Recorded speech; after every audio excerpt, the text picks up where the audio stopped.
Se produce únicamente cuando nos pasa algo malo, sino también cuando perdemos nuestra narrativa o nuestra historia, cuando nos desorientamos.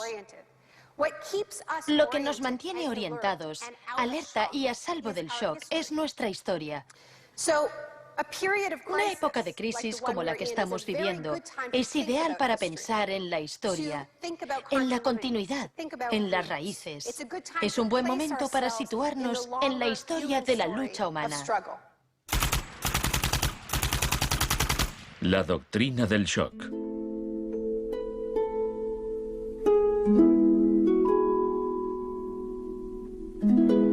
Todo empezó el 1 de junio de 1951, cuando representantes de agencias de inteligencia occidentales se reunieron en secreto con profesores universitarios en el Hotel Ritz-Carlton de Montreal. Como resultado de esta reunión, el ejército financió una investigación sobre el aislamiento sensorial en la Universidad de McGill. El aislamiento sensorial es una forma de producir una monotonía extrema. Provoca una reducción de la capacidad crítica, nubla la mente y el sujeto se queja de que ni siquiera puede fantasear. Y cuando un estudiante universitario no es capaz de fantasear, mal asunto. Mientras experimentábamos, empecé a creer que quizá algo que causara incomodidad o incluso dolor sería más tolerable que las condiciones de aislamiento que estudiábamos. Hebb decidió dejar de trabajar en la investigación. No tenía idea, cuando lo propuse, del arma tan terrible, tan potencialmente terrible que podía llegar a ser. Este es nuestro momento, nuestra oportunidad. Pero los experimentos continuaron bajo las órdenes del ambicioso jefe de psiquiatría, el Dr. Ewen Cameron. Su trabajo iba mucho más allá que el nuestro. Nosotros dejábamos muy claro que el sujeto podía marcharse en el momento en que quisiera, y algunos se iban. Los pacientes de Cameron no tuvieron tanta suerte. El Allen Memorial Institute, donde trabajaba, empezó a parecer una macabra cárcel donde Cameron llevaba a cabo experimentos extraños con sus pacientes de psiquiatría. Quería borrarles la mente, dejársela en blanco para reprogramarlos desde cero.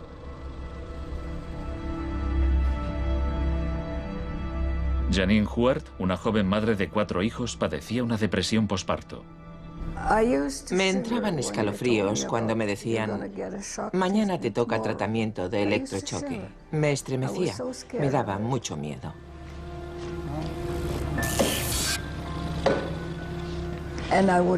Despertaba en otra habitación, totalmente confundida y triste. Y me quedaba muy afligida después.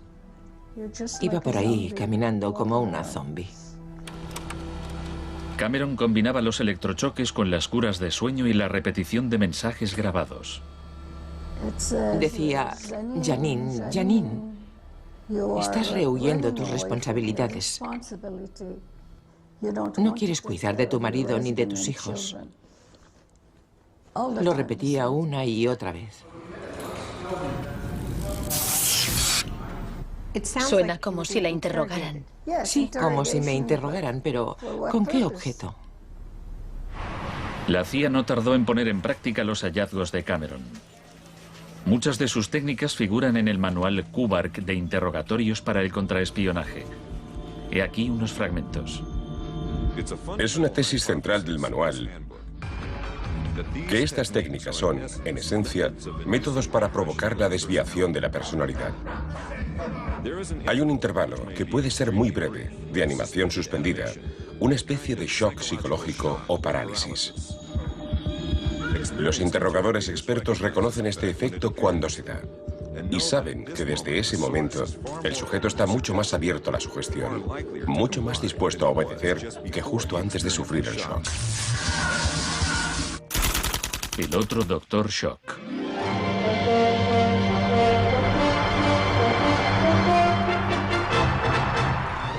En la misma época en que Ewen Cameron realizaba sus experimentos en Montreal, un partidario de otro tipo de shock trabajaba no muy lejos de allí. Milton Friedman era profesor de economía en la Universidad de Chicago. Creía que la terapia de shock económico impulsaría a las sociedades a aceptar un capitalismo más puro y desregulado. En octubre de 2008, durante la mayor crisis financiera desde 1929, Naomi Klein acudió a la Universidad de Chicago para hablar de Milton Friedman. Cuando Milton Friedman cumplió 90 años, la Casa Blanca de Bush organizó una celebración en su honor y todos pronunciaron discursos, incluido George Bush, pero el mejor fue el de Donald Rumsfeld. Mi cita favorita de ese discurso de Rumsfeld dice así: Milton es la encarnación de una realidad, la de que las ideas tienen consecuencias. La tesis que sostengo es que el caos económico que ahora mismo impera en Wall Street, en la América Media y en Washington, deriva de muchos factores, por supuesto, pero que entre ellos están las ideas de Milton Friedman. El crack de 1929 en Wall Street desencadenó la Gran Depresión de los años 30.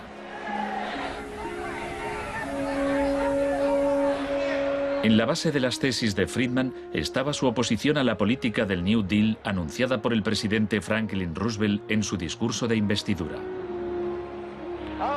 Nuestra prioridad es conseguir que la gente tenga trabajo. No es un problema insoluble si lo abordamos de forma inteligente y con valentía. Quiero expresar mi firme creencia de que no debemos temer a nada, excepto al miedo en sí. Influido por el economista John Maynard Keynes, Roosevelt puso en marcha un programa de empleo público para que la gente volviera a trabajar. Hoy la depresión no es más que un vago recuerdo. Millones de hombres y mujeres han encontrado trabajo y por consiguiente seguridad y esperanza. No fue tan sencillo. La depresión duró hasta la Segunda Guerra Mundial, pero después el Plan Marshall generalizó el modelo regulador e intervencionista de Keynes en Europa.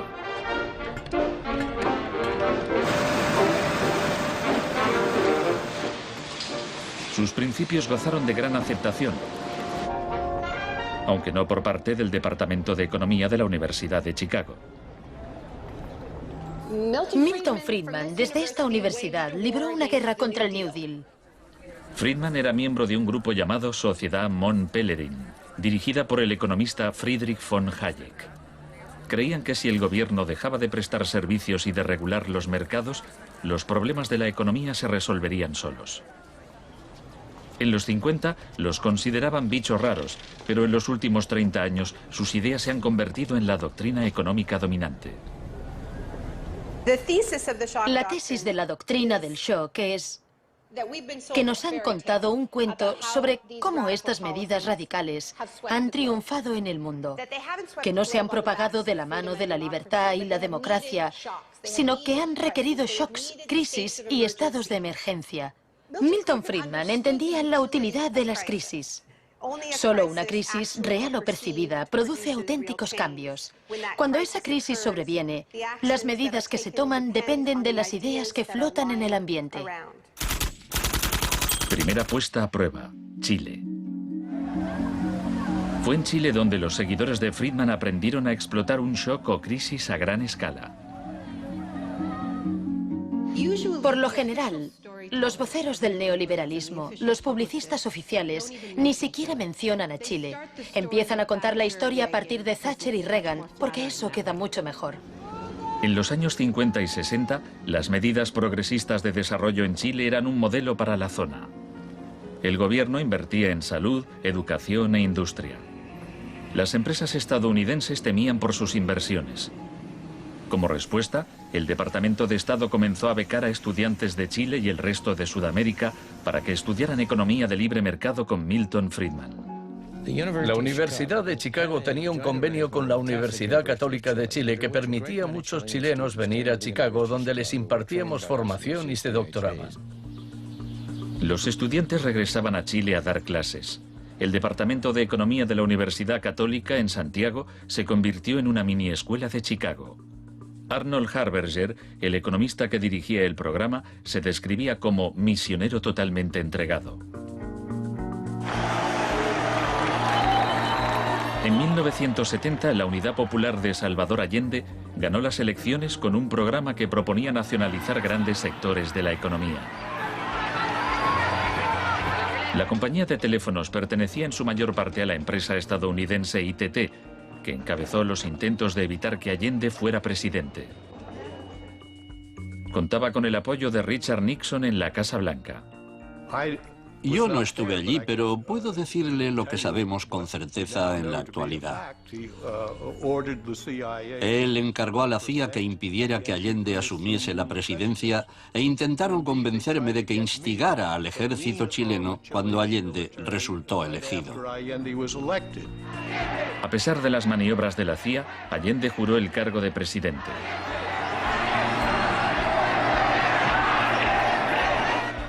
Richard Nixon ordenó al director de la CIA que hiciera gritar a la economía. Señor Nixon es presidente de Estados Unidos y yo soy presidente de Chile.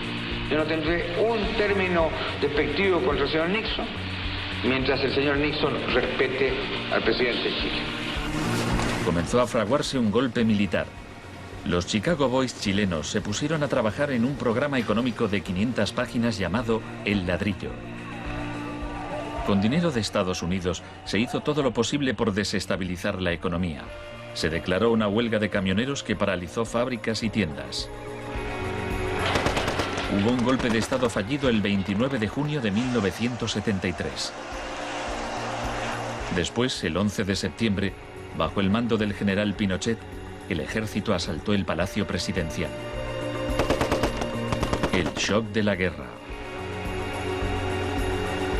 Chile había disfrutado durante 41 años ininterrumpidos de un régimen democrático que estaba siendo derrocado por medio de la violencia.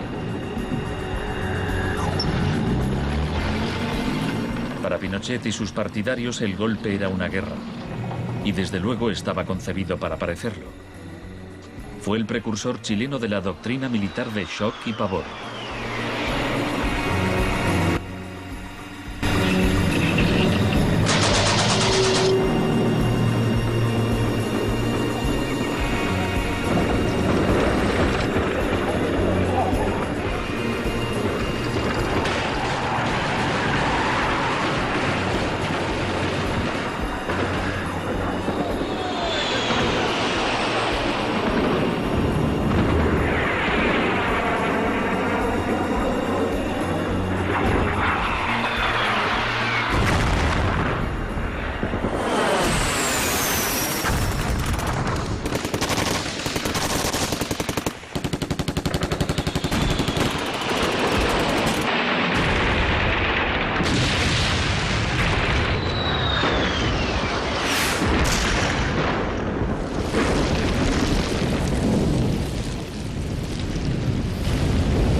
Fuerzas Armadas y de Orden, solo bajo la inspiración patriótica de sacar al país del caos que en forma aguda lo estaba precipitando el gobierno marxista de Salvador Allende. Los Chicago Boys entregaron a Pinochet el ladrillo, su plan económico.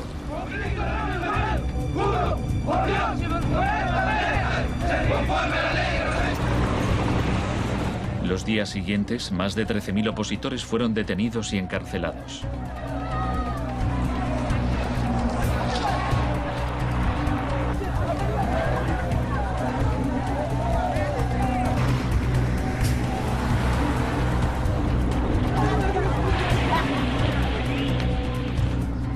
Recluyeron a miles de presos en el Estadio Nacional y a muchos los torturaron.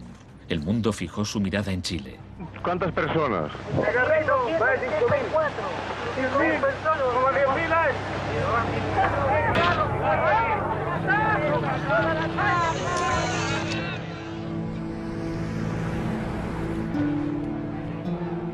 A principios de noviembre liberaron a 5.000 presos.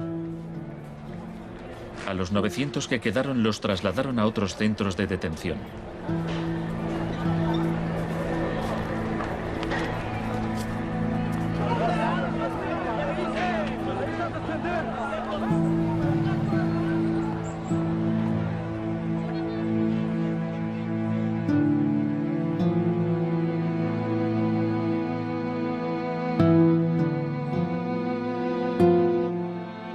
Menos de un mes después, la FIFA dejó a Chile jugar una eliminatoria para el Mundial de Fútbol en ese mismo estadio.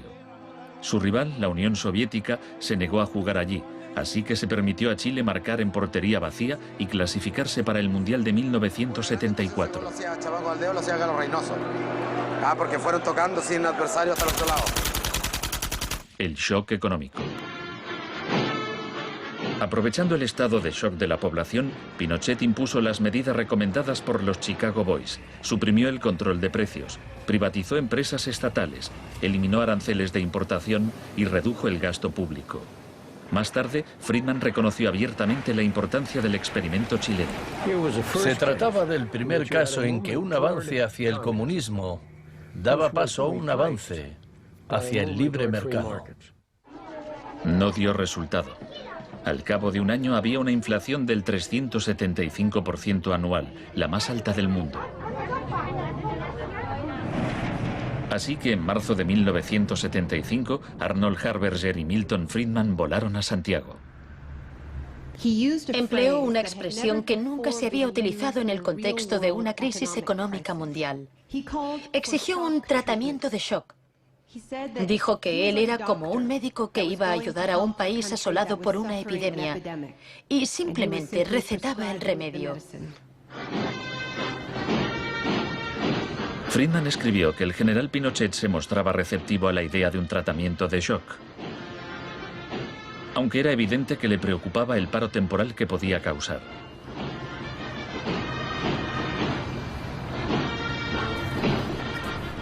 Pronto quedó claro que la política económica de Friedman favorecería a los ricos a costa de los pobres. Se calculaba que una familia que intentara subsistir con el salario mínimo tendría que gastar el 74% de sus ingresos en pan. Viajar en autobús o beber leche se había convertido en un lujo. Pinochet acabó con la distribución gratuita de leche en las escuelas, disposición similar a la polémica medida que había tomado la joven ministra de Educación británica que más tarde sería su amiga. ¿Me siento aquí? Gracias. Muchas gracias. Para poder imponer estas políticas económicas, había que sembrar el miedo hacia un enemigo. Tampoco creo que se haya triunfado totalmente sobre el marxismo. El marxismo es como un fantasma. Cuesta mucho tomarlo. Mejor dicho, no se puede tomar.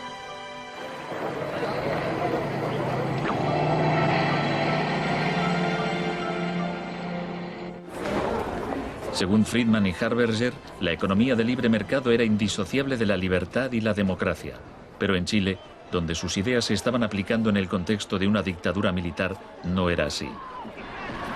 Muchos latinoamericanos veían una relación directa entre los shocks económicos que empobrecían a millones de personas y las torturas infligidas a quienes creían en una sociedad distinta.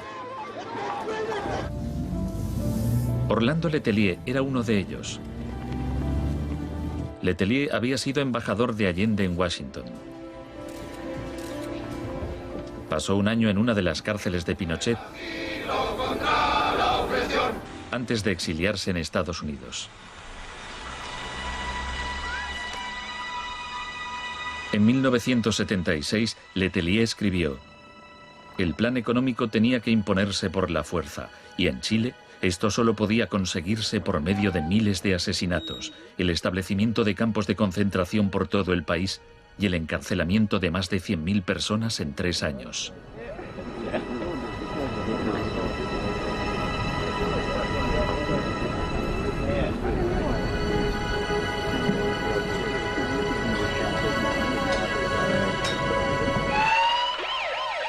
Antes de que pasara un mes, Letelier murió en un atentado con coche bomba.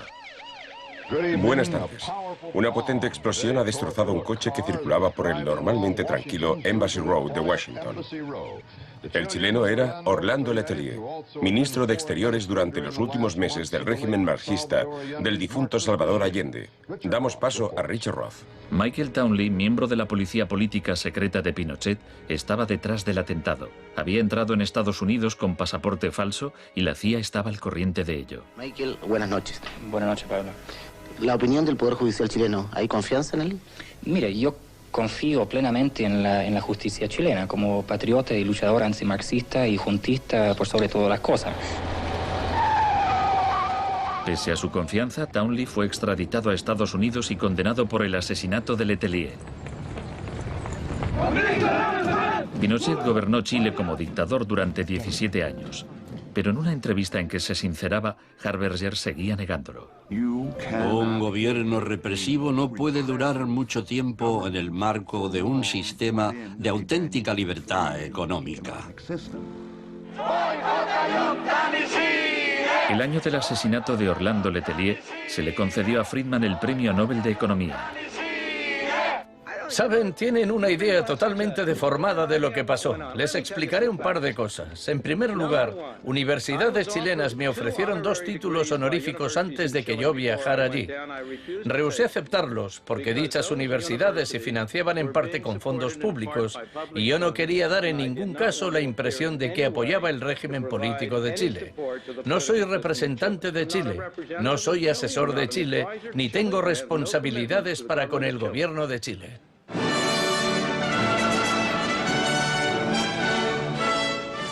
Y ahora le cedo la palabra al profesor Milton Friedman. Friedman, vete a casa. Friedman, vete a casa.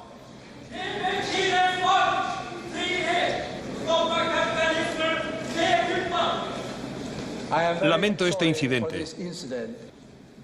Podría haber sido peor.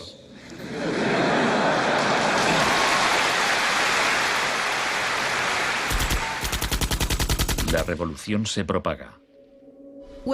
El propósito de la doctrina del shock es contar una historia alternativa de cómo esa oleada salvaje de capitalismo puro e incontrolado que estamos viviendo llegó a dominar el mundo. Chile no fue el único país de Sudamérica que adoptó las políticas de la Escuela de Chicago. Los seguidores de Friedman ocupaban cargos clave en Brasil y asesoraban el gobierno de Uruguay. Entonces, el 24 de marzo de 1976, un golpe militar derrocó al gobierno de Isabel Perón en Argentina. Una junta de 3 generales tomó el poder bajo el mando del general Videla. Los Chicago Boys accedieron a puestos económicos relevantes en el gobierno militar. Aprovecharon la oportunidad para introducir importantes reformas económicas y sociales. Un año después del golpe, los sueldos habían perdido el 40% de su valor, se cerraban fábricas y la pobreza se disparó. Como en Chile, hubo que aterrorizar al pueblo para que aceptara estas medidas económicas. Videla aprendió de la experiencia de Pinochet. Adoptó la táctica de hacer desaparecer personas. Para equilibrar el terror público y privado, llevaban a cabo los secuestros en plena luz del día y después siempre podían negarlos. Fue necesario cumplimiento de la misión que la nación le tiene asignada, articular la defensa de la sociedad argentina. Las reglas de esta guerra no convencional, que no buscamos ni provocamos, son distintas. Muchas de las técnicas empleadas por los militares chilenos y argentinos las habían aprendido en la Escuela de las Américas dirigida por Estados Unidos. Enseñaban técnicas de tortura. Violar a la víctima, desnudarla, herirla con objetos punzantes, romperle extremidades, sacarle los ojos, marcarla a fuego. En Latinoamérica hay regímenes que violan hoy en día los derechos humanos. Practican asesinatos políticos, torturas, deportaciones, encarcelamientos sin juicio, que son técnicas aprendidas en este centro. Quizás sea así. Si me dice que lo que enseñamos aquí se ha llevado a la práctica, no se lo negaré. El uso de la tortura contra un soldado enemigo conocido para obtener algún tipo de ventaja militar me parece justificable y acertado. Ir más allá, utilizar las técnicas de tortura solo para intimidar a la gente, es un grave error, poco ético e inmoral. Pero en Argentina y Chile estas técnicas no solo se emplearon con soldados o terroristas, sino con estudiantes y sindicalistas, con todo aquel que se opusiera a la política de libre mercado del régimen.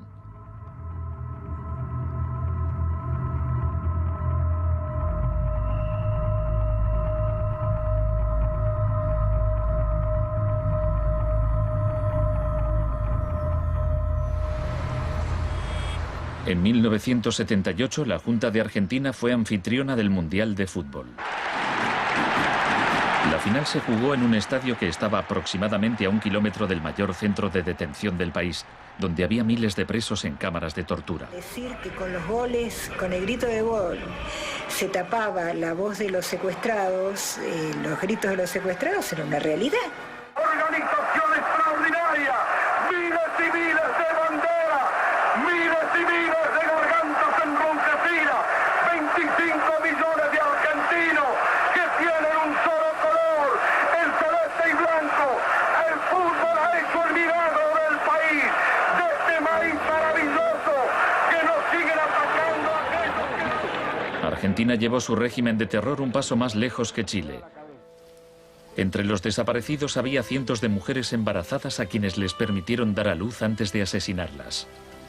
De todas aquellas mujeres que estaban embarazadas, les permitieron tener a sus hijos para una vez que nacieran, sacárselos. Y eso sucedió con 500.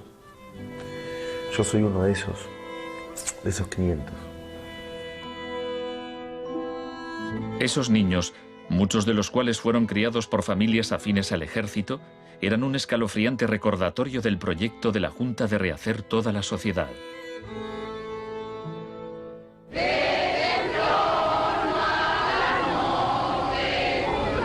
Cuando la Junta aún detentaba el poder, un grupo de madres y abuelas de desaparecidos empezaron a protestar en la Plaza de Mayo.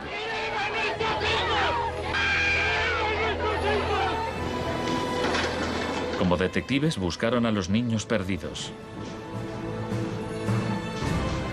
Tras la caída de la Junta, localizaron a algunos y los reunieron con sus familias. De vez en cuando encontraban restos. Por lo general, no encontraban nada. El general Videla fue declarado culpable de asesinato, secuestro y tortura.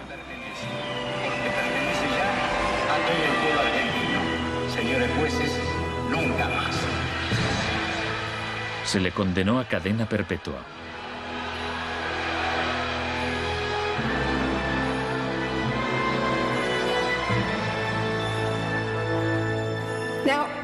Estos primeros experimentos en Latinoamérica plantearon a Friedman y a sus acólitos un serio problema ideológico. Friedman había prometido que sus medidas no solo enriquecerían aún más a la élite, sino que crearían la sociedad más libre posible, que aquella era una guerra contra la tiranía, que el capitalismo y la libertad iban juntos. Sin embargo, vemos que en los 70 los únicos países que ponían en práctica esas ideas eran dictaduras militares. Nixon había dado todo su apoyo a la imposición de ese liberalismo brutal por parte de las dictaduras sudamericanas.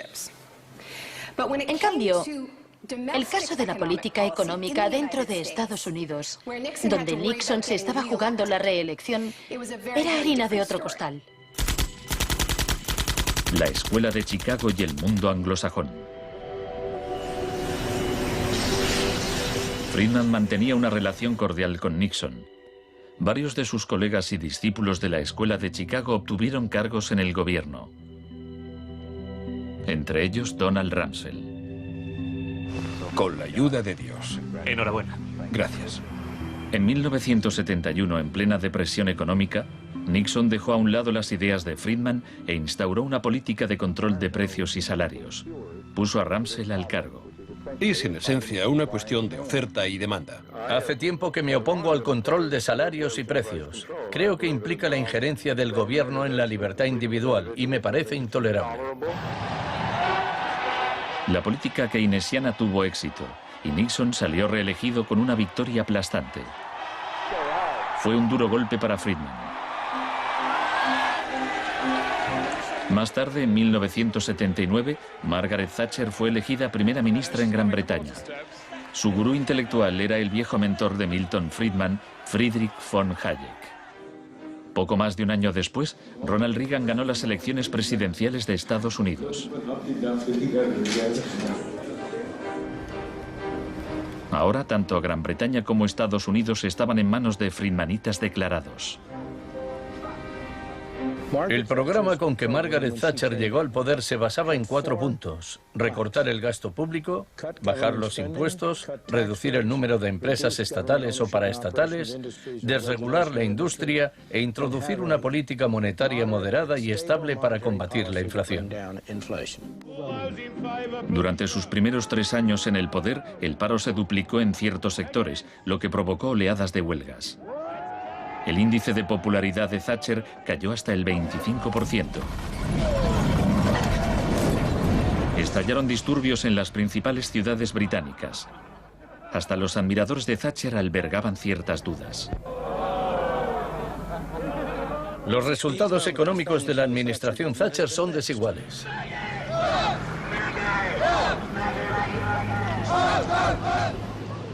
A quienes esperan ansiosos a que yo haga caso del eslogan favorito de los medios, dar vuelta atrás, solo puedo decirles una cosa: dad vuelta atrás vosotros si queréis. La dama no es partidaria de ello. Friedrich von Hayek instó a Thatcher a adoptar las políticas de shock económico de Pinochet. Ella replicó: en Gran Bretaña, con sus instituciones democráticas y su necesidad de un alto grado de consenso interno, algunas medidas tomadas en Chile son del todo inaceptables.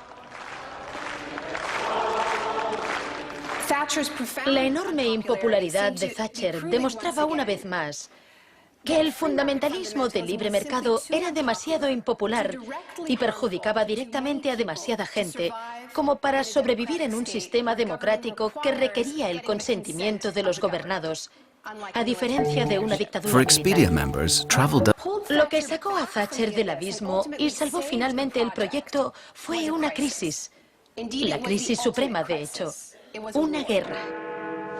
Estamos aquí porque, por primera vez en muchos años, un territorio de soberanía británica ha sido invadido por un país extranjero. El gobierno ha decidido que un importante destacamento zarpe en cuanto se hayan ultimado todos los preparativos. El acorazado Invincible irá en cabeza. La mayoría de los británicos ni siquiera había oído hablar de las Malvinas, pero cuando Argentina invadió el pequeño archipiélago a miles de kilómetros de distancia en el Atlántico Sur, Thatcher aprovechó la ocasión para hacer honor al apodo Dama de Hierro. Caballeros, me dicen que la bandera blanca ondea sobre Stanley. La guerra terminó menos de 3 meses después. Cuando las tropas regresaron al Reino Unido, las celebraciones patrióticas inundaron el país. Thatcher ganó las elecciones de 1983 por amplia mayoría. Esto le permitiría aplicar una forma de terapia de shock económico como la impuesta en Chile.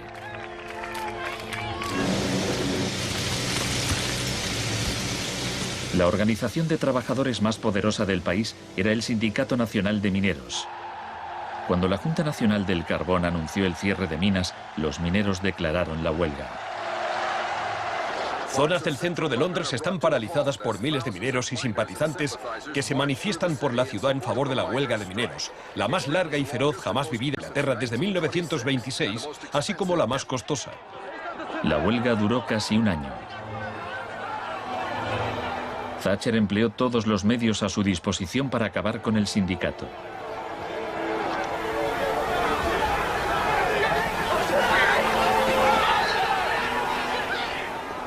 Al final, los mineros fueron derrotados. Thatcher aprovechó esta victoria para implantar la revolución de la Escuela de Chicago en su país. Una serie de anuncios vistosos promocionaba un programa de privatizaciones masivas.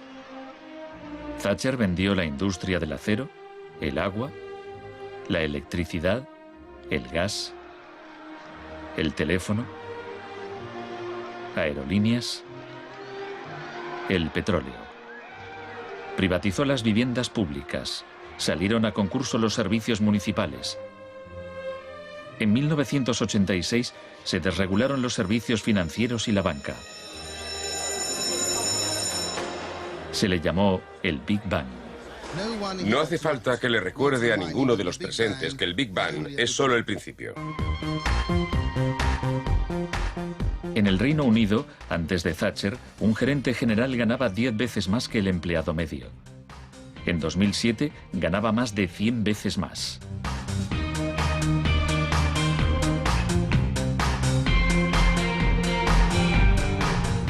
En Estados Unidos, antes de Reagan, los gerentes generales ganaban 43 veces más que el empleado medio. En 2005 ganaban más de 400 veces más. Friedman reconocía abiertamente que Thatcher y Reagan estaban haciendo mucho por difundir la doctrina de la Escuela de Chicago en el mundo. Por aquí, señor Reagan. He pensado que debía colocarse aquí. La coincidencia en el tiempo de los mandatos de Thatcher y Reagan fue sumamente importante para la aceptación pública en todo el mundo de un enfoque distinto de la política económica y monetaria. Muchas gracias. Voy a describirles un plan y una esperanza a largo plazo. Que el avance de la libertad y la democracia relegue al marxismo-leninismo al basurero de la historia, tal como ha hecho con otras tiranías que coartan la libertad e impiden que la gente se exprese. Más allá del telón de acero. Todos conocemos el cuento de hadas sobre la caída del comunismo. Occidente, con Reagan y Thatcher al mando, parecía tan próspero a los ojos de la gente del bloque comunista que ésta a su vez empezó a exigir medidas radicales de libre mercado. En realidad no sucedió así. Es cierto que quienes vivían oprimidos por el autoritarismo comunista querían la democracia de verdad y que querían poder ir a comprar tejanos y a comer Big Macs. Eso es cierto. Pero eso no significa que aspiraran al capitalismo salvaje con oligarcas descontrolados y sin protecciones sociales, que acabó por instaurarse en tantos países del bloque del Este que aún lo padecen hoy en día. Thatcher había hecho lo posible por socavar el poder de los sindicatos en el Reino Unido, pero en 1988 viajó a Polonia para ofrecerle su apoyo al sindicato Solidaridad. Se trata del proceso para pasar de donde están ahora a donde quieren estar. Como consecuencia de las huelgas en Polonia, se permitió a Solidaridad participar en las elecciones de junio de 1989, lo que a su vez desencadenó oleadas de manifestaciones en toda Europa del Este.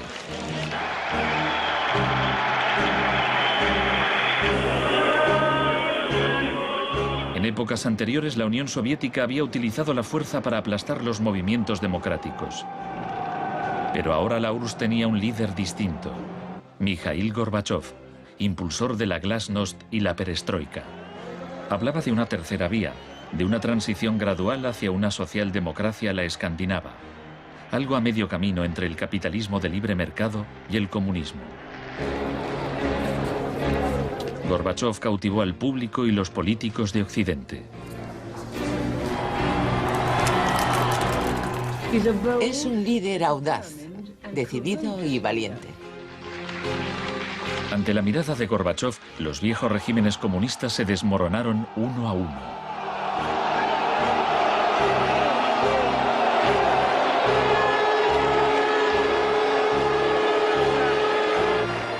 A finales de año, el símbolo más famoso de la división de Europa fue derribado.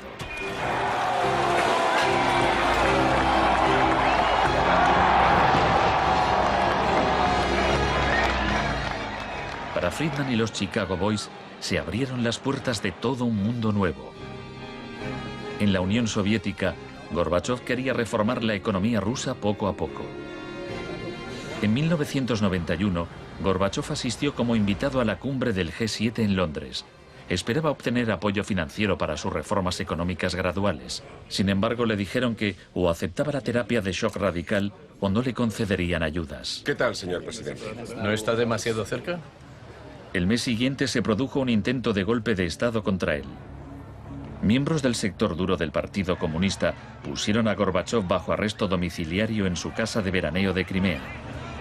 Los tanques rodearon la Casa Blanca, el Parlamento ruso.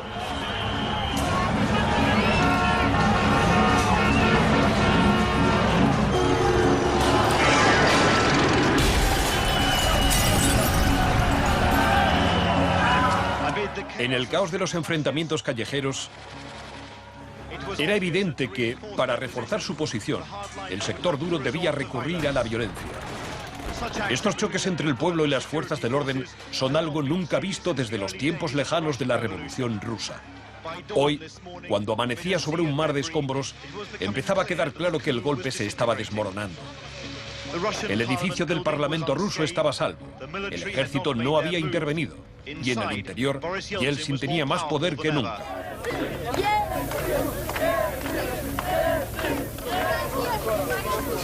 Fue un momento estelar para Yeltsin.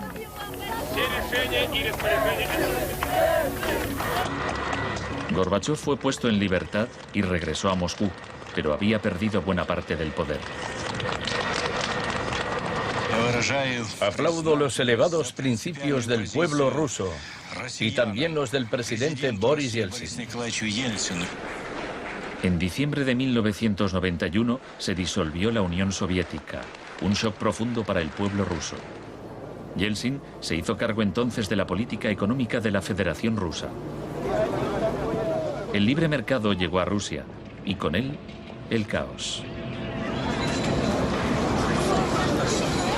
La adopción de las doctrinas de la Escuela de Chicago por parte de Rusia marcó el principio de un nuevo capítulo en la cruzada por el libre mercado.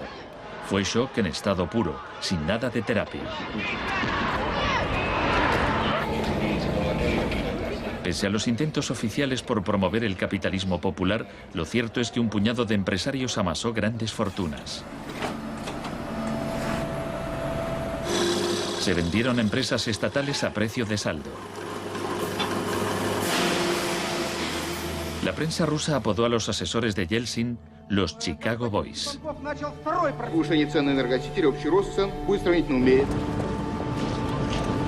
Gracias a la terapia de shock de Yeltsin, en 1992 los rusos consumían un 40% menos que en 1991. Un tercio de la población había caído en la pobreza y la gente tardaba meses en cobrar su sueldo. Según las predicciones de un experto, 140 millones de rusos pronto vivirán bajo el umbral de la pobreza. La corrupción era generalizada y el crimen organizado se disparó. Moscú se convirtió en el nuevo salvaje oeste.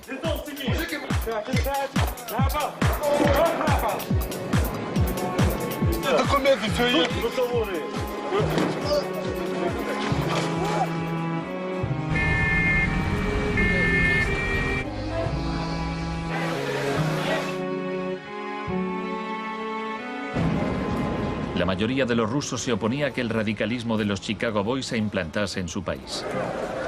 En marzo de 1993, el Parlamento tomó una decisión crucial. Votó a favor de retirarle a Yeltsin los poderes especiales que le había otorgado.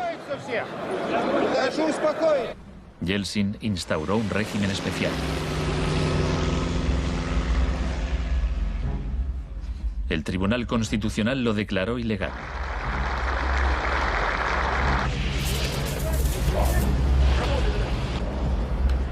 El 21 de septiembre, Yeltsin, al estilo Pinochet, disolvió el Parlamento. A partir de hoy quedan suspendidas las funciones legislativas, administrativas y de control del Parlamento de la Federación Rusa. Occidente puso su influencia al servicio de Yeltsin. Creemos que Boris Yeltsin es la mayor esperanza para la democracia en Rusia. 2 días después, el Parlamento votó a favor de destituir a Yeltsin por 636 votos a 2. Miles de partidarios del Parlamento se congregaron frente a la Casa Blanca e intentaron tomar la televisión.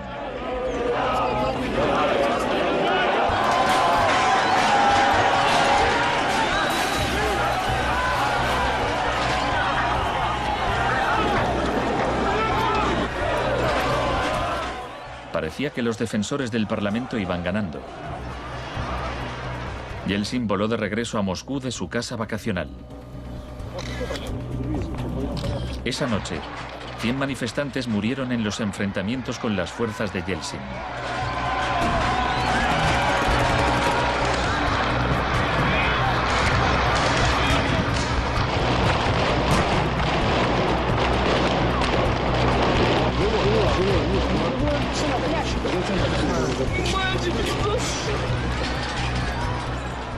4 de octubre, Yeltsin ordenó al ejército que atacara la Casa Blanca y bombardeara el mismo edificio que él había defendido 2 años antes. ¿No lo entendéis? ¡Son asesinos!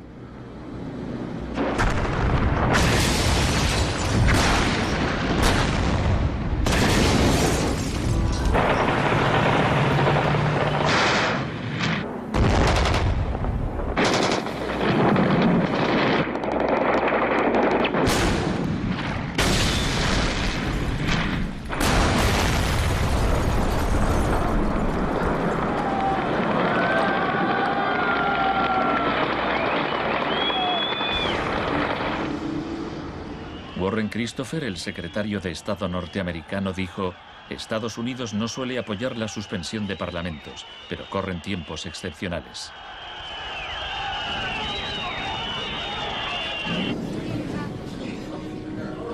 Yeltsin había conseguido el poder absoluto. Asesorado por sus Chicago Boys, practicó un capitalismo de amigotes. Se pusieron a la venta más industrias estatales, y así nació una nueva clase de empresarios multimillonarios con influencia política, los oligarcas. En 1998, el 80% de las granjas rusas estaba en quiebra y 70.000 fábricas estatales habían cerrado. En 8 años, el número de pobres había aumentado en 72 millones, mientras Moscú pasaba a ser la ciudad del mundo con más multimillonarios.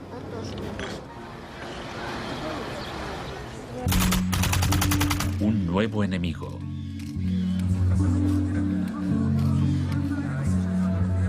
Buenas tardes, gracias por venir. Es un honor para mí anunciarles que voy a proponer a Donald Rumsfeld como secretario de Defensa. Estoy deseando servir de nuevo a mi país. Rumsfeld ya había sido secretario de Defensa en el gobierno de Gerald Ford. En ese entonces, el enemigo a temer era la Unión Soviética. No afirmo que nos estén invadiendo los rusos, sino sus tendencias. No digo que midan 3 metros, sino que medían 1,60 m, ahora 1,80 m y siguen creciendo. Ahora había un nuevo enemigo más cerca de casa. El 10 de septiembre de 2001, Rumsfeld expuso en un discurso sus planes para privatizar parte del ejército de Estados Unidos. Milton Friedman se habría sentido orgulloso. Decía: hoy hablaré de un adversario que representa una amenaza, una grave amenaza para la seguridad de Estados Unidos. Dicho adversario es uno de los últimos bastiones de la planificación central. Gobierna a golpe de planes quinquenales. Podría parecer que este adversario es la antigua Unión Soviética, pero ese enemigo ya no existe. Tenemos a este adversario mucho más cerca. Es la burocracia del Pentágono. Hoy le declaramos la guerra a la burocracia. Al día siguiente, el vuelo 77 de American Airlines se estrelló en el Pentágono y mató a 184 personas.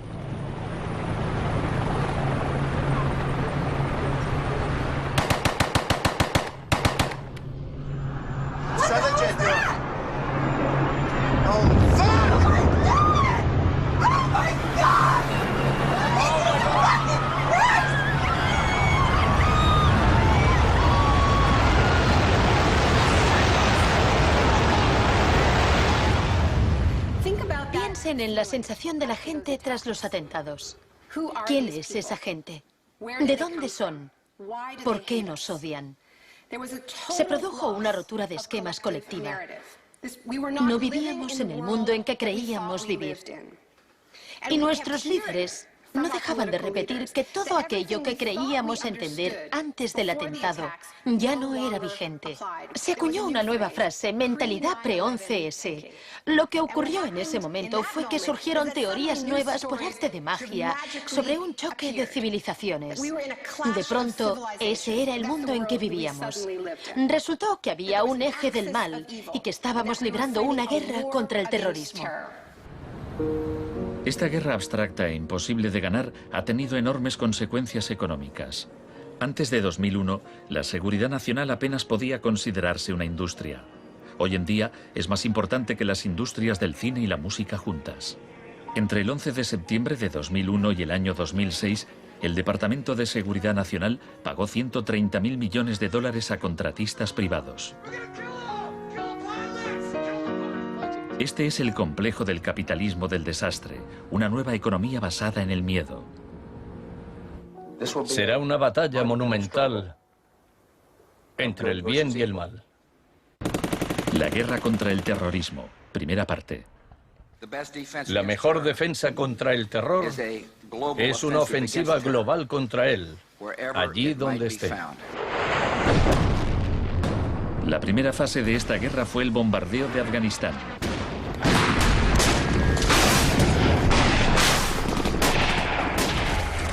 El gobierno talibán fue derrocado rápidamente. La posguerra resultó más complicada. Nuestra lucha contra el terrorismo empezó en Afganistán, pero no acaba allí. Buscamos sobre todo detenidos que nos sirvan para extraerles información.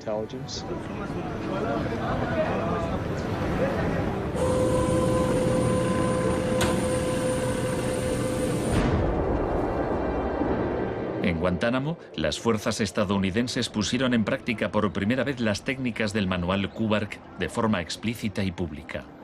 Oficialmente aprobadas por la Casa Blanca, fueron mostradas abiertamente por televisión en todo el mundo. El aislamiento, tanto físico como psicológico, debe mantenerse desde el instante de la captura. La capacidad de resistir se ve reducida por la desorientación. Los presos deben guardar silencio en todo momento y jamás se les debe permitir hablar entre sí. 3 de los presos, Asif Iqbal, Rual Ahmed y Shafiq Rasul, eran de Tipton, Inglaterra. Pasaron más de 2 años en Guantánamo antes de que los liberasen sin cargos. No te dejaban hablar con nadie, ni hacer nada, ni estar de pie. Te obligaban a pasarte todo el rato ahí sentado. Yo pensaba, ¿qué demonios está pasando? ¿Dónde estoy?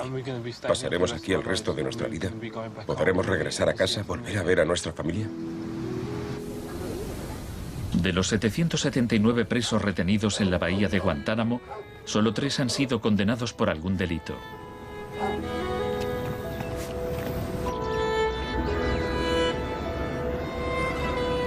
Lo único que sé a ciencia cierta es que son mala gente. Era un mensaje para todo el mundo, un mensaje muy claro. Esto es lo que te pasa si te interpones en nuestro camino. La guerra contra el terrorismo, segunda parte. La guerra contra el terrorismo no se libra contra un solo hombre o contra un solo país. Se alegaron muchas justificaciones para la invasión de Irak. Pero si Estados Unidos realmente hubiera querido invadir un país que presuntamente albergaba a líderes de Al-Qaeda, tenía armas nucleares y vendía tecnología nuclear a otros países, Pakistán habría sido la opción más obvia.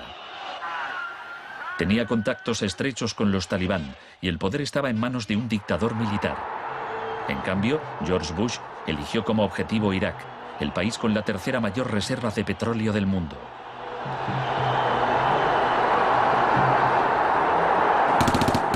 La guerra como tortura de masas. Los planes de guerra del Departamento de Defensa no son como los de la Guerra del Golfo. Están más en la línea de la invasión de Panamá de 1989. Según ha podido saber la CBS, se iniciará en el llamado Día A con A de ataques aéreos, ataques tan devastadores que hará que los soldados de Saddam no puedan ni quieran oponer resistencia. La idea es que el bombardeo sea tan intenso que produzca, en palabras textuales, shock y pavor. Si el Pentágono se ciña a su plan de guerra actual, en un día de marzo, la aviación y la armada lanzarán entre 300 y 400 misiles de crucero contra objetivos en Irak, más que en los 40 días que duró la primera guerra del Golfo. Será un ataque de una magnitud nunca antes vista, nunca antes prevista. Harlan Ullman es uno de los artífices del concepto shock y pavor, que consiste en lanzar un gran número de bombas guiadas de precisión. Esto produce un efecto inmediato, como el de las bombas nucleares de Hiroshima. No es cuestión de días o de semanas, sino de minutos.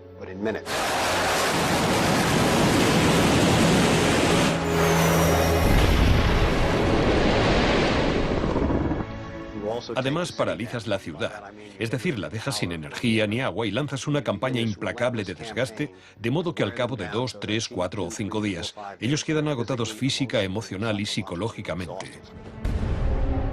Anoche una zona de 1 milla cuadrada del centro de Bagdad parecía el infierno en la tierra. Durante la primera oleada de bombardeos, los ciudadanos de Bagdad sufrieron una versión del aislamiento sensorial descrito en el manual Kubark. En el caos que siguió a la caída de Saddam Hussein, Estados Unidos hizo poco por impedir los saqueos. Algunos cargos del gobierno incluso los consideraban un punto de partida para desmantelar el Estado iraquí. John Agresto, encargado de reorganizar la educación superior, veía el saqueo de escuelas como una oportunidad para empezar de cero. De hecho, antes de las sanciones, Irak tenía el mejor sistema educativo de la región y una tasa de alfabetización del 89%. En cambio, en Nuevo México, estado natal de Agresto, el 46% de los ciudadanos eran analfabetos funcionales. En Irak se aplicaron 3 formas de shock distintas que actuaban a la vez y se complementaban entre sí.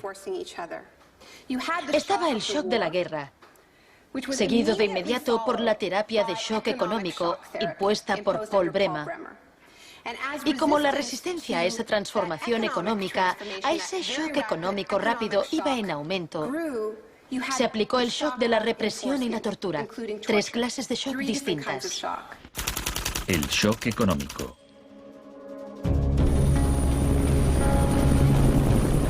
En mayo de 2003, Paul Bremer fue nombrado enviado presidencial de Estados Unidos a Irak. 2 semanas después de su llegada, declaró el país listo para los negocios. Creemos que la coalición cuenta con una autoridad lo bastante amplia para decidir el rumbo de la economía iraquí. Bremer sabía poco sobre Irak, pero mucho sobre el capitalismo del desastre. Había fundado la Crisis Consulting Practice en los inicios del boom de la seguridad nacional. Hoy es un día muy importante en Bagdad. Bremer dedicó los primeros 4 meses a aprobar medidas clásicas de la Escuela de Chicago. Rumsfeld aseguraba que Irak tenía unas de las leyes fiscales y de inversión más avanzadas y atractivas del mundo libre. Una de las primeras disposiciones de Bremer fue despedir a 500.000 empleados públicos. Se trataba en parte de un acto de desbaazificación, pero reducir el gobierno era también algo muy friedmanita. Se prometieron fondos para la reconstrucción. Nuestra inversión en el futuro de Afganistán e Irak es el mayor compromiso de estas características desde el Plan Marshall. En realidad, era justo lo contrario. Mientras que el fin del Plan Marshall era impulsar la industria europea, la ayuda a Irak se invirtió en empresas de Estados Unidos. Los pocos iraquíes que consiguieron empleo estaban al final de una serie de subcontratistas. Creative Associates se hizo con contratos por valor de $100 millones para esbozar el programa de estudios e imprimir libros de texto para el sistema educativo. La consultora en gestión y tecnología Bearing Point obtuvo contratos por valor de $240 millones para implantar un sistema de libre mercado en Irak. RTI, con sede en Carolina del Norte, logró contratos por $466 millones para asesorar sobre la instauración de la democracia en Irak. Y a Halliburton se le adjudicaron contratos de coste más incentivos por $20.000 millones. Parsons recibió $186 millones para construir 142 clínicas sanitarias. Solo se terminaron 6. El suministro básico de electricidad y agua apenas mejoró, pese a los miles de millones que se gastaron durante los primeros 4 años. Vamos a triunfar aquí y cuando lo consigamos habremos hecho algo importante, no solo para 25 millones de iraquíes, sino para favorecer los intereses occidentales en la región. Hasta los nuevos billetes iraquíes se imprimían en el extranjero. Les mostraré un ejemplo de estos billetes. Estados Unidos incluso llegó a pagar a empresas privadas para que supervisaran a las empresas privadas que habían logrado contratos.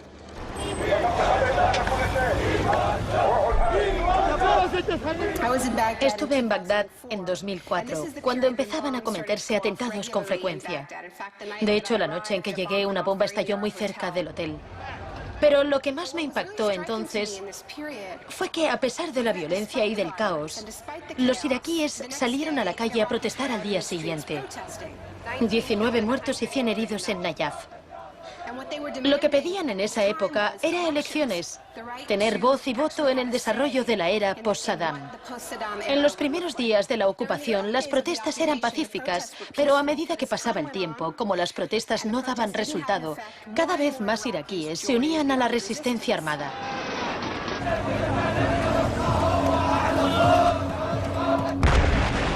La violencia se descontroló.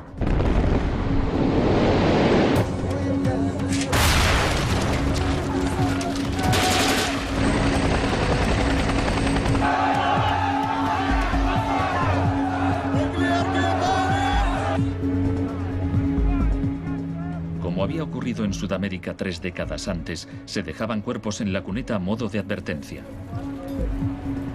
Eran los desaparecidos de Irak.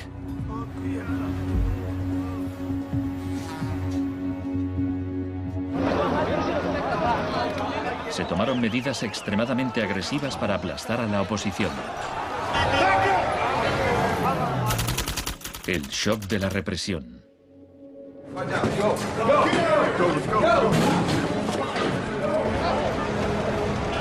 Durante los primeros 3 años y medio de la ocupación, se capturó a 61.500 iraquíes. En la primavera de 2007, 19.000 seguían detenidos. En prisión los interrogaban con técnicas derivadas de las que ideó la CIA, basándose en los experimentos realizados por Ewen Cameron en los años 50.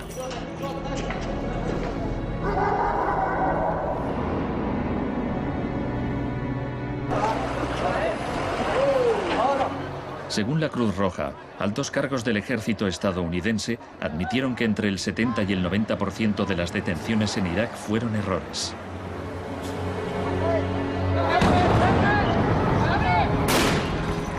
Aunque el caos que reina en el país parezca un fracaso de la terapia de shock, en Irak el capitalismo del desastre ha florecido. El desastre en sí era una buena oportunidad para hacer negocio.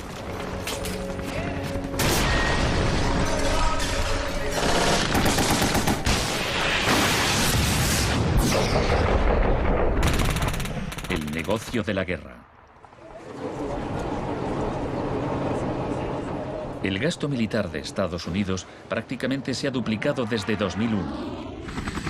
Se acerca a los 700.000 millones de dólares al año. Ya en 1961, el presidente Eisenhower, que no era precisamente de izquierdas, advirtió del peligro de un ejército demasiado poderoso. La conjunción de una estructura militar inmensa y de una gran industria de armamento es algo nuevo en la historia de Estados Unidos. Debemos precavernos contra una adquisición de influencia injustificada, deliberada o no, por parte del complejo industrial militar. No debemos permitir jamás que esa combinación suponga un riesgo para nuestras libertades o nuestros procesos democráticos. La guerra de Irak ha sido el conflicto más privatizado de la historia contemporánea. La zona verde de Bagdad es una versión extrema de lo que está pasando en todo el mundo.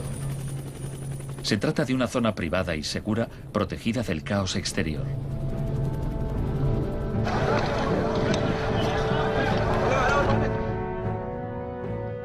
En 1991, durante la Primera Guerra del Golfo, por cada 100 soldados había un contratista militar. En 2003, cuando empezó la guerra de Irak, por cada 100 soldados había 10 contratistas. En 2006, por cada 100 soldados había 33 contratistas. Un año después, por cada 100 soldados había 70 contratistas. En julio de 2007 había más contratistas que soldados en Irak. Esto iba incluso más lejos de lo que Milton Friedman se había atrevido a soñar. Lo único que no privatizaría son las Fuerzas Armadas, los tribunales y algunas carreteras y autopistas. Una de las empresas contratadas más relevantes era Blackwater USA. Durante la batalla de abril de 2004 en Nayaf, Blackwater asumió el mando de los marines estadounidenses. Docenas de iraquíes murieron durante la operación. Estados Unidos había blindado las empresas privadas contra las leyes iraquíes, por lo que éstas funcionaban en un vacío legal, un poco como Guantánamo. Le pregunté al secretario de Defensa hace un par de meses bajo qué se rige. El señor Rumsfeld... Iba a preguntárselo yo. Siga.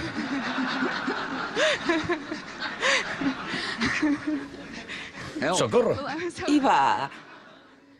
Del mismo modo que la terapia de shock de Cameron dejaba a los pacientes confundidos y deshechos, los múltiples shocks infligidos a Irak redujeron al país a un estado de anarquía y violencia sectaria. En la época en que ejecutaron a Saddam, en 2006, morían 1000 iraquíes por semana.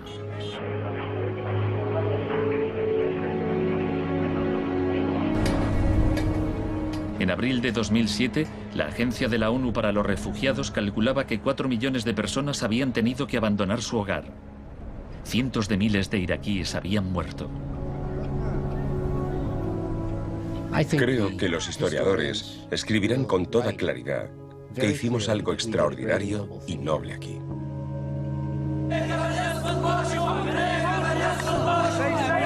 Esta es una manifestación contra el terrorismo americano. Los americanos arrestan y matan a mujeres y niños, insultan a los ancianos y matan a los jóvenes. América es terrorismo, América es terrorismo.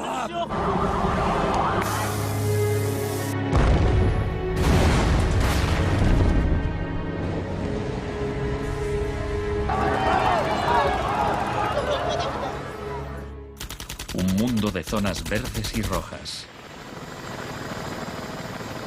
Cuando el huracán Katrina llegó a Nueva Orleans en agosto de 2005, el mundo presenció horrorizado una especie de apartheid del desastre.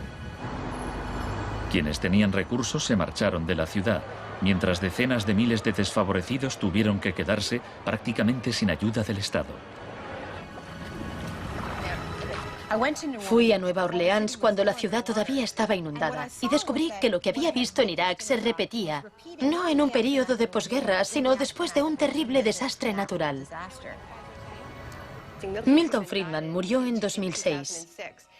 La última recomendación que hizo sobre política oficial aparece en un artículo que publicó en el Wall Street Journal 3 meses después del Katrina. Dice, la mayor parte de las escuelas de Nueva Orleans están en ruinas y también las casas de los alumnos. Los niños se han dispersado por todo el país. Es una tragedia y también una oportunidad para introducir reformas radicales en el sistema educativo. Proponía privatizar completamente los colegios de la ciudad. Era su canto del cisne.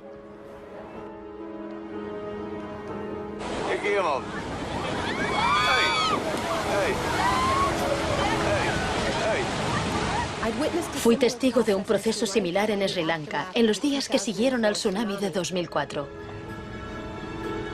A gente que había vivido en la costa desde hacía generaciones se le impidió volver a fin de poder privatizar los terrenos y venderlos a hoteles de lujo.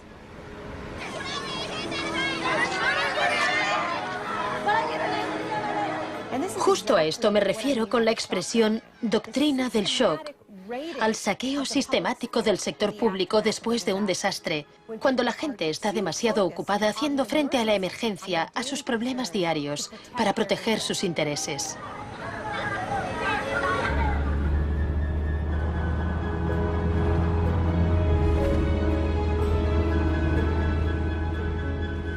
Tal vez el primer acto de resistencia sea negarnos a impedir que borren la memoria colectiva. En 2008, Naomi Klein visitó Villa Grimaldi con Isabel Morel, viuda de Orlando Letelier.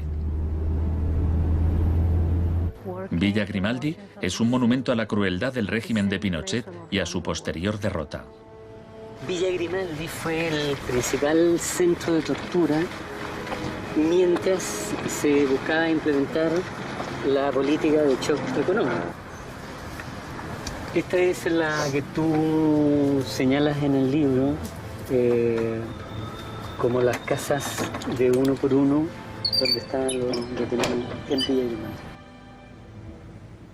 Grimaldi. No le tenía ningún cariño a Pinochet, pero considero que fue nuestro maestro en muchos sentidos.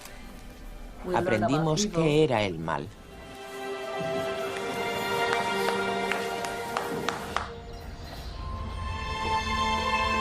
En 1988, Pinochet fue detenido cuando se encontraba en Londres. Su vieja aliada, Margaret Thatcher, permaneció a su lado. Sé lo mucho que le debemos.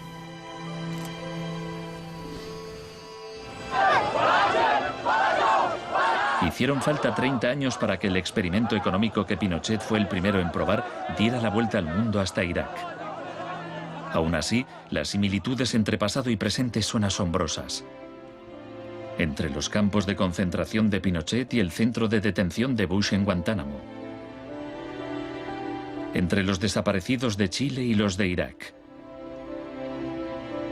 entre los experimentos de Ewen Cameron y las torturas infligidas a los presos de Abu Ghraib. Ha llegado nuestro momento, nuestra ocasión. Borró todo el pasado. Por eso aplicaba electrochoques. Borraba el pasado del paciente e implantaba ideas nuevas. Pero Janine resistió. En 1988, la CIA accedió a indemnizar a Janine y a otras víctimas de los experimentos de Ewen Cameron. Janine, ¿estás orgullosa de que, aunque intentaron hundirte, tú has luchado con todas tus fuerzas y has vencido? En cierto modo, sí. En cierto modo. Porque creo que todavía me queda una pizca de fuerza de voluntad.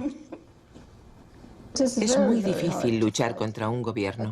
La gente me decía: Janine, no puedes luchar contra el gobierno, no te das cuenta, son muy poderosos. Pero yo tenía fe en que ganaría. El fin de una era. Los mercados no regulados son volátiles por naturaleza. Las burbujas se inflan y al final estallan inevitablemente. Tras la desregulación del Big Bang, en los 80, se han producido varios shocks económicos. En 1987 hubo un lunes negro. Los mercados se desplomaron de forma espectacular. Fue el mayor derrumbe porcentual ocurrido en un mismo día en la historia de la bolsa. En 1992 hubo un miércoles negro cuando los especuladores de divisas hicieron fortunas apostando contra la libra. En 1997 estalló la crisis asiática. En un año, 600.000 millones de dólares se perdieron en las bolsas de Asia.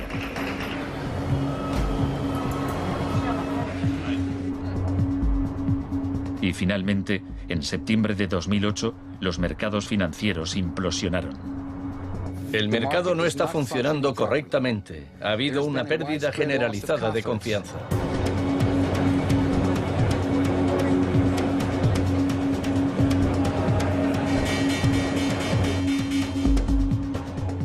El 15 de septiembre, Lehman Brothers se acogió al capítulo 11 de la Ley de Quiebras. Solo una semana después, se anunció que los empleados de sus oficinas en Nueva York cobrarían 2.500 millones de dólares en primas. Se calcula que empresas de Wall Street pagaron 18.400 millones en primas el año del crack. Pese al torrente de retórica populista de quienes dicen plantar cara a los peces gordos y defender a los ciudadanos sencillos y no a Wall Street, nos encontramos ante una transferencia de riqueza de proporciones incalculables. Se está transfiriendo riqueza del sector público, de las manos del gobierno, que la ha recaudado de la gente de a pie en forma de impuestos, a manos de las empresas y los individuos más ricos del mundo. Huelga decir que son los mismos individuos y empresas responsables de la crisis. Nos encontramos en medio de un tsunami crediticio imprevisible. He encontrado un fallo cuyo alcance y duración ignoro, pero es algo que me tiene muy inquieto.